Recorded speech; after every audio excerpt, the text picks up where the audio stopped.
ಸ್ನೇಹಿತರೆ, ತನ್ನ 2ನೇ ಜನ್ಮದಲ್ಲಿ ಜಿಂಕೆಯಾಗಿ ಹುಟ್ಟಿದ್ದ ಭರತ ಚಕ್ರವರ್ತಿ ಭಗವಂತನನ್ನು ಧ್ಯಾನ ಮಾಡುತ್ತಾ ದೇಹತ್ಯಾಗ ಮಾಡಿದ್ದ. ಅದರ ನಂತರ ಏನಾಯಿತು ಅನ್ನೋದನ್ನು ಇವತ್ತಿನ ಸಂಚಿಕೆಯಲ್ಲಿ ನಾವು ನೋಡೋಣ. ಮಹರ್ಷಿ ಅಂಗೀರಸನ ವಂಶದಲ್ಲಿ ಒಬ್ಬ ಬ್ರಾಹ್ಮಣನಿದ್ದ. ಅವನಿಗೆ 10 ಜನ ಮಕ್ಕಳಿದ್ದರು. ಅವರಲ್ಲಿ ಕಿರಿಯವ ಭರತ ತನ್ನ 3ನೆಯ ಜನ್ಮದಲ್ಲಿಯಾದರೂ ಮೋಕ್ಷವನ್ನು ಪಡೆಯಬೇಕೆಂದು ಪಣ ತೊಟ್ಟಿದ್ದ ಭರತ ತನ್ನ ಬಾಲ್ಯದಿಂದಲೇ ಯಾರೊಡನೆಯೂ ಹೆಚ್ಚು ಸೇರದೆ, ಜಾಸ್ತಿ ಮಾತನಾಡದೆ, ಕಿವಿಯು ಕೇಳಿಸಿದರೂ ಕಿವುಡನಂತೆ ನಟಿಸುತ್ತಿದ್ದ. ಅದಲ್ಲದೆ ಮನುಷ್ಯ ಅಥವಾ ಯಾವುದೇ ಜೀವಿಗೂ ಸ್ವಲ್ಪವೂ ನೋವು ಮಾಡಬಾರದೆಂದು ಅಹಿಂಸೆಯನ್ನು ಪಾಲಿಸುತ್ತಿದ್ದ. ಅವನ ಕೊಳಕು ಬಟ್ಟೆ ಮತ್ತು ವರ್ತನೆಯನ್ನು ಕಂಡು ಜನರು ಹುಚ್ಚ ಎನ್ನುತ್ತಿದ್ದರು. ಆದರೂ ಅವನು ಮನಸ್ಸಿನಲ್ಲಿ ಸದಾ ವಿಷ್ಣುವಿನ ಧ್ಯಾನವನ್ನು ಮಾಡುತ್ತಾ ಯಾವುದಕ್ಕೂ ತಲೆಯನ್ನು ಕೆಡಿಸಿಕೊಳ್ಳದೆ ಮುಂದುವರಿಯುತ್ತಿದ್ದ. ಅವನ ಕುಳಿತಲ್ಲೇ ಕೂರುವ ಹಾಗೂ ನಿಂತಲ್ಲೇ ನಿಲ್ಲುವ ವರ್ತನೆಯನ್ನು ಕಂಡು ಜನರು ಅವನನ್ನು ಜಡಭರತ ಎನ್ನತೊಡಗಿದ್ದರು. ಆದರೂ ಪಟ್ಟು ಬಿಡದೆ ಅವನ ತಂದೆಯು ಅವನಿಗೆ ಗುರುಕುಲಕ್ಕೆ ಸೇರಿಸಿ ವಿದ್ಯೆಯನ್ನು ಕಲಿಸುವ ಪ್ರಯತ್ನವನ್ನು ಮಾಡಿದನು. ಆದರೆ ತುಸು ಸಮಯದಲ್ಲಿ ಅವನ ತಂದೆಯ ಮರಣವಾಯಿತು. ಆನಂತರ ಅವನು ದಡ್ಡನೆಂದು ಗುರುಕುಲದಿಂದ ಅವನನ್ನು ಹೊರಗಟ್ಟಲಾಯಿತು. ಅದಾದ ನಂತರ ಮನೆಗೆ ಬಂದ ಭರತನಿಗೆ 9 ಮಂದಿ ಅಣ್ಣಂದಿರು ಹಿಂಸೆಯನ್ನು ಕೊಡತೊಡಗಿದರು. ಅವರು ಆಗಾಗ ಅವನಿಗೆ ಹೊಡೆಯುತ್ತಿದ್ದರು, ಹಳಸಿದ ಆಹಾರವನ್ನು ನೀಡುತ್ತಿದ್ದರು. ಇವೆಲ್ಲವನ್ನು ಯಾವುದೇ ಪ್ರತಿಭಟನೆಯನ್ನು ಮಾಡದೆ ಮೌನವಾಗಿದ್ದು ಭರತ ಸಹಿಸಿಕೊಂಡ.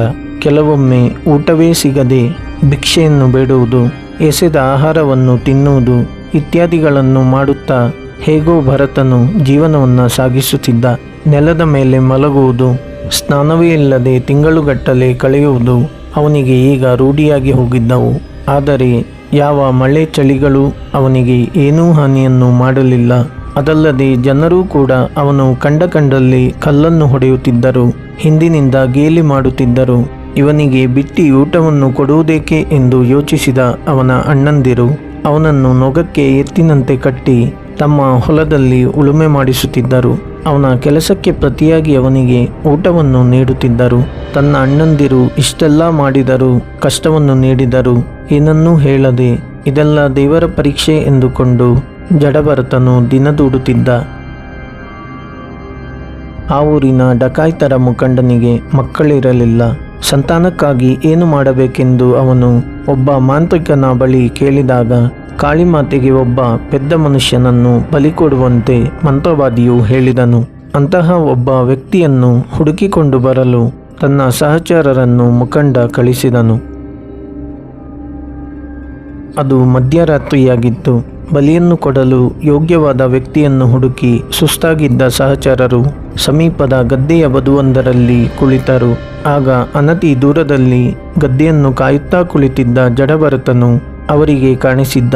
ಅವನ ಬಗ್ಗೆ ಮೊದಲೇ ಗೊತ್ತಿದ್ದ ಈ ಡಕಾಯಿತರು ಯಾವುದೇ ಸದ್ದು ಮಾಡದೆ ಅವನ ಹಿಂದಿನಿಂದ ಹೋಗಿ ಅವನ ಕಾಲನ್ನು ಹಿಡಿದು ನೆಲಕ್ಕೆ ಕೆಡವಿದರು. ನಂತರ ಅವನ ಕೈಕಾಲುಗಳನ್ನು ಕಟ್ಟಿ ಒಂದು ಗೋಣಿ ಚೀಲದಲ್ಲಿ ತುಂಬಿದರು. ಅಲ್ಲಿಂದ ಅವನನ್ನು ಕಾಳಿಮಾತೆಯ ದೇವಾಲಯಕ್ಕೆ ಆತುರವಾಗಿ ಹೊತ್ತುಕೊಂಡು ಬಂದರು. ಅವರು ದೇಗುಲಕ್ಕೆ ತಲುಪಿದಾಗ ಮಂತ್ರವಾದಿಯು ಭಯಂಕರವಾಗಿ ವೇಷವನ್ನು ತೊಟ್ಟುಕೊಂಡು ಜೋರಾಗಿ ಮಂತ್ರವನ್ನು ಹೇಳುತ್ತಾ ಹೂಂಕರಿಸುತ್ತಿದ್ದ. ಅವನ ಮುಂದೆ ಕೈಯನ್ನು ಮುಗಿದುಕೊಂಡು ಡಕಾಯಿತರ ಮುಖಂಡನು ಕುಳಿತಿದ್ದ. ಜಡಭರತನನ್ನು ಗೋಣಿಚೀಲದಿಂದ ಹೊರತೆಗೆದ ಸಹಚರರು ಈಗ ಅವನಿಗೆ ಸಮೀಪದ ಕೊಳದ ನೀರನ್ನು ತಂದು ಸ್ನಾನವನ್ನು ಮಾಡಿಸಿದರು. ಹೊಸ ಬಟ್ಟೆ ಹಾಗೂ ಪಂಚೆಯನ್ನು ಅವನಿಗೆ ತೊಡಿಸಿದರು. ಅವನ ದೇಹಕ್ಕೆ ಆಭರಣಗಳನ್ನು ತೊಡಿಸಿ ಮೈಗೆಲ್ಲ ಸುಗಂಧ ದ್ರವ್ಯಗಳನ್ನು ಲೇಪಿಸಿದರು. ಅವನ ಹಣೆಗೆ ಕೆಂಪನೆಯ ತಿಲಕವನ್ನು ಇಟ್ಟರು ಹಾಗೂ ತಿನ್ನಲು ವಿಧ ವಿಧದ ಭಕ್ಷ್ಯಗಳನ್ನು ಅವನ ಮುಂದೆ ಇಟ್ಟರು. ಅವನು ಎಲ್ಲವನ್ನೂ ಗಬಗಬನೆ ತಿಂದು ಮುಗಿಸಿದ್ದ. ಈಗ ಮಂತ್ರವಾದಿಯು ಕೈಯಲ್ಲೊಂದು ಹರಿತವಾದ ಕತ್ತಿಯನ್ನು ಹಿಡಿದು ನರ್ತಿಸತೊಡಗಿದ್ದ. ತನ್ನ ಬಾಯಿಗೆ ಬಂದ ವಿಚಿತ್ರವಾದ ಮಂತ್ರಗಳ ಪಠನೆಯನ್ನು ಮಾಡತೊಡಗಿದ್ದ. ಉಳಿದ ಡಕಾಯಿತರೆಲ್ಲರೂ ಸೇರಿ ಭರತನನ್ನು ಕಾಳಿಯ ವಿಗ್ರಹದ ಎದುರು ಬಗ್ಗಿಸಿ ಹಿಡಿದಿದ್ದರು. ಮಂತ್ರವಾದಿಯು ಅವನ ತಲೆಯನ್ನು ಕಡಿಯಲೆಂದು ತನ್ನ ಕತ್ತಿಯನ್ನು ಮೇಲಕ್ಕೆ ಎತ್ತಿದ್ದ. ಜಡಭರತನು ಮನದಲ್ಲಿಯೇ ಭಗವಂತನ ಧ್ಯಾನವನ್ನು ಮಾಡತೊಡಗಿದ್ದ. ದೈವಭಕ್ತನೊಬ್ಬನನ್ನು ಬಲಿಕೊಡಲು ಹೊರಟಿರುವ ಡಕಾಯಿತರನ್ನು ಕಂಡು ಕಾಳಿಮಾತೆಯು ಬಹಳ ಕೋಪಿಸಿಕೊಂಡಿದ್ದಳು. ಅವನನ್ನು ಹೇಗಾದರೂ ಉಳಿಸಬೇಕೆಂದು ಯೋಚಿಸಿ ತಕ್ಷಣ ಮೂರ್ತಿಯನ್ನೊಡೆದು ಅಲ್ಲಿ ಪ್ರತ್ಯಕ್ಷವಾಗಿದ್ದಳು. ಆ ತಕ್ಷಣ ಅಲ್ಲಿ ಭೀಕರ ಶಬ್ದ ಮತ್ತು ಪ್ರಖರವಾದ ಬೆಳಕು ಉಂಟಾಗಿತ್ತು. ಕತ್ತಿಯನ್ನು ಬೀಸಲು ಹೊರಟಿದ್ದ ಮಂತ್ರವಾದಿಯು ನಡುಗಿ ಹೋಗಿದ್ದ.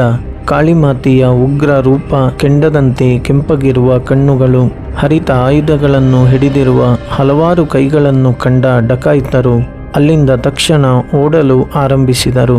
ಕ್ಷಣ ಮಾತ್ರದಲ್ಲಿ ಅವರೆಲ್ಲ ತಲೆಗಳನ್ನು ಕಡಿದು ಅವುಗಳಿಂದ ರಕ್ತವನ್ನು ಹೀರಿದ ಕಾಳಿಮಾತೆಯು ತನ್ನ ಹಾಡು ಹಾಗೂ ನರ್ತನವನ್ನು ಆರಂಭಿಸಿದಳು ಹಾಗೂ ಜೋರಾಗಿ ಕಿರುಚಾಡತೊಡಗಿದ್ದಳು. ಅವಳ ಉಗ್ರ ರೂಪವನ್ನು ನೋಡಿದ ಜಡಭರತ ನಡುಗುತ್ತಾ ತನ್ನ ಕೈ ಮುಗಿದುಕೊಂಡು ಅವಳು ಅದೃಶ್ಯವಾಗುವವರೆಗೂ ಒಂದು ಮೂಲೆಯಲ್ಲಿ ಮುದುಡಿ ಕುಳಿತಿದ್ದ. ಒಂದು ಬಾರಿ ಸಿಂಧು ಹಾಗೂ ಸೌವೀರ ಎಂಬ ರಾಜ್ಯಗಳ ರಾಜನಾದ ರಾಹುಗಣ ಎಂಬಾತ ತನ್ನ ಪಲ್ಲಕ್ಕಿಯಲ್ಲಿ ಕುಳಿತು ಕಪಿಲಾಶ್ರಮಕ್ಕೆ ಹೋಗುತ್ತಿದ್ದ. ಅವನನ್ನು ಹೊತ್ತ ಸೇವಕರು ಇಕ್ಷುಮತಿ ನದಿಯ ತೀರಕ್ಕೆ ತಲುಪಿದರು. ಅವರಿಗೆ ಅದೇಕೋ ಪಲ್ಲಕ್ಕಿಯು ಸ್ವಲ್ಪ ಭಾರ ಎಂದೆನಿಸಿ ಅದನ್ನು ಹೊರಲು ಇನ್ನೊಬ್ಬ ವ್ಯಕ್ತಿಯು ಬೇಕೆಂದು ಯೋಚಿಸಿ ಸುತ್ತಲೂ ನೋಡುತ್ತಿದ್ದರು. ಅದೇ ನದಿಯ ದಂಡೆಯಲ್ಲಿ ಎತ್ತಲೋ ನೋಡುತ್ತಾ ಕುಳಿತಿದ್ದ ಜಡಭರತ ಅವರ ಕಣ್ಣಿಗೆ ಕಾಣಿಸಿದ. ತಕ್ಷಣ ಅವನ ಬಳಿಗೆ ಓಡಿದ ರಾಜಸೇವಕರು ಅವನಿಗೆ ಏನನ್ನೂ ಹೇಳದೆ ಬಲವಂತವಾಗಿ ಅವನನ್ನು ಕುಳಿತಲ್ಲಿಂದ ಎಬ್ಬಿಸಿ ಪಲ್ಲಕ್ಕಿಯಡಿಗೆ ಎಳೆದುಕೊಂಡು ಬಂದರು. ನಂತರ ಪಲ್ಲಕ್ಕಿಯನ್ನು ಎತ್ತಿ ಒಂದು ಬದಿಯಲ್ಲಿ ಹೆಗಲನ್ನು ಕೊಡುವಂತೆ ಅವನನ್ನು ದೂಡಿದರು. ತಾನು ಪಲ್ಲಕ್ಕಿಯನ್ನು ಹೊತ್ತು ನಡೆಯುವಾಗ ಇರುವೆಯನ್ನೋ ಅಥವಾ ಇನ್ಯಾವುದೋ ಕೀಟಗಳನ್ನು ತುಳಿಯಬಾರದೆಂದು ಯೋಚಿಸಿ ನಿಧಾನವಾಗಿ ಪ್ರತಿ ಹೆಜ್ಜೆಯನ್ನು ಗಮನದಿಂದ ಇಡುತ್ತಾ ಜಡಭರತನು ನಡೆಯುತ್ತಿದ್ದ. ಇದರಿಂದಾಗಿ ಉಳಿದವರ ನಡಿಗೆಯ ವೇಗಕ್ಕೆ ಇವನ ವೇಗವನ್ನು ಹೊಂದಿಸಲಾಗಲಿಲ್ಲ. ಅದರ ಪರಿಣಾಮವಾಗಿ ಪಲ್ಲಕ್ಕಿಯು ಒಂದು ಬದಿಗೆ ಹೊಯ್ದಾಡಲು ಆರಂಭಿಸಿತು. ಸರಿಯಾಗಿ ಹೆಜ್ಜೆ ಹಾಕಿ ಸೇವಕರೇ ಎಂದು ರಾಜನು ಸಮಾಧಾನದಿಂದಲೇ ನುಡಿದಿದ್ದ. ಈ ತಪ್ಪು ಇನ್ನೆರಡು ಬಾರಿ ಪುನರಾವರ್ತನೆಯಾದಾಗ ಕೋಪಗೊಂಡ ರಾಜನು, ಮೂರ್ಖರೇ, ಸರಿಯಾಗಿ ಹೊರದಿದ್ದರೆ ನಿಮಗೆಲ್ಲ 100 ಚಡಿಯೇಟು ಕೊಡಿಸುತ್ತೇನೆ ಎಂದು ಜೋರಾಗಿ ಕಿರುಚಿದ್ದ. ಆಗ ಸೇವಕರಲ್ಲೊಬ್ಬ ಧೈರ್ಯವನ್ನು ತಂದುಕೊಂಡು, ಮಹಾರಾಜ, ಇದರಲ್ಲಿ ನಮ್ಮದೇನೂ ತಪ್ಪಿಲ್ಲ. ಇವತ್ತು ಕೆಲಸಕ್ಕೆ ಸೇರಿದ ಈ ಹೊಸ ವ್ಯಕ್ತಿಯು ಸರಿಯಾಗಿ ಹೆಜ್ಜೆ ಹಾಕುತ್ತಿಲ್ಲ. ಅದರಿಂದಲೇ ನಿಮ್ಮ ಪ್ರಯಾಣಕ್ಕೆ ತೊಂದರೆಯಾಗುತ್ತಿದೆ ಎಂದು ತಲೆಯನ್ನು ತಗ್ಗಿಸುತ್ತಲೇ ನುಡಿದ. ಇವನಿಗೆ ನಾನು ಬುದ್ಧಿ ಹೇಳುತ್ತೇನೆ ಎಂದ ರಾಜನು ಜಡಭರತನನ್ನು ದುರುಗುಟ್ಟಿ ನೋಡುತ್ತಾ, ಈ ಸಾಮ್ರಾಜ್ಯದ ಮಹಾರಾಜನಾದ ನನ್ನ ಎಚ್ಚರಿಕೆಯ ಮಾತುಗಳನ್ನು ಕೇಳಿಯೂ ಸಹ ನೀನು ಪಲ್ಲಕ್ಕಿಯನ್ನು ಸರಿಯಾಗಿ ಹೊರುತ್ತಿಲ್ಲವಲ್ಲ. ನಿನ್ನ ಇಂತಹ ಮೊಂಡು ಧೈರ್ಯಕ್ಕೆ ನಾನು ನಿನಗೆ ಉಗ್ರವಾದ ಶಿಕ್ಷೆಯನ್ನೇ ನೀಡುತ್ತೇನೆ. ಆಗಲಾದರೂ ನೀನು ಸ್ವಲ್ಪ ನೆಟ್ಟಗಾಗಬಹುದು ಎಂದು ಕಿರುಚಿದ್ದ. ರಾಜ ರಾಹುಗಣನ ಮಾತುಗಳು ಜಡಭರತನ ಮೇಲೆ ಯಾವುದೇ ಪರಿಣಾಮವನ್ನು ಉಂಟು ಮಾಡಲಿಲ್ಲ. ಅವನು ಮಗುಳು ನಗುತ್ತಾ, ರಾಜನೇ, ನೀನು ಹೇಳಿದ್ದೆಲ್ಲವೂ ನಿಜ. ನೀನು ಬೇಕಿದ್ದರೆ ನನ್ನ ಜೀವವನ್ನೇ ತೆಗೆಯಬಹುದು.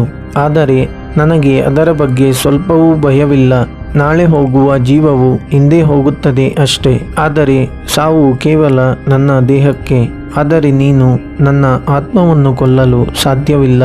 ಅದು ಎಂದೋ ಭಗವಂತನನ್ನು ಸೇರಿದೆ. ಅದೇ ರೀತಿ ನೀನು ಇಂದು ಮಹಾರಾಜ ಎಂದು ಬೀಗಬೇಡ. ನಾಳೆ ನೀನು ನನ್ನಂತೆ ಭಿಕಾರಿಯಾಗಬಹುದು.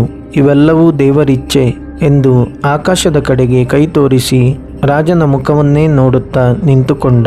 ಅವನ ಮಾತುಗಳನ್ನು ಕೇಳಿದ ರಾಜ ರಾಹುಗಣನು ಜಡಭರತನ ಕಣ್ಣುಗಳನ್ನೇ ದಿಟ್ಟಿಸಿ ನೋಡಿದ. ಶಾಸ್ತ್ರಗಳನ್ನು ಬಲ್ಲವನಾಗಿದ್ದ ರಾಹುಗಣ ಈ ಜಡಭರತನ ಕಣ್ಣುಗಳಲ್ಲಿ ಒಂದು ರೀತಿಯ ಹೊಳಪನ್ನು ಕಂಡ. ಹಾಗೂ ತನಗರಿವಿಲ್ಲದಂತೆ ರಾಜನ ಕಣ್ಣುಗಳು ತುಂಬಿ ಬಂದಿದ್ದವು.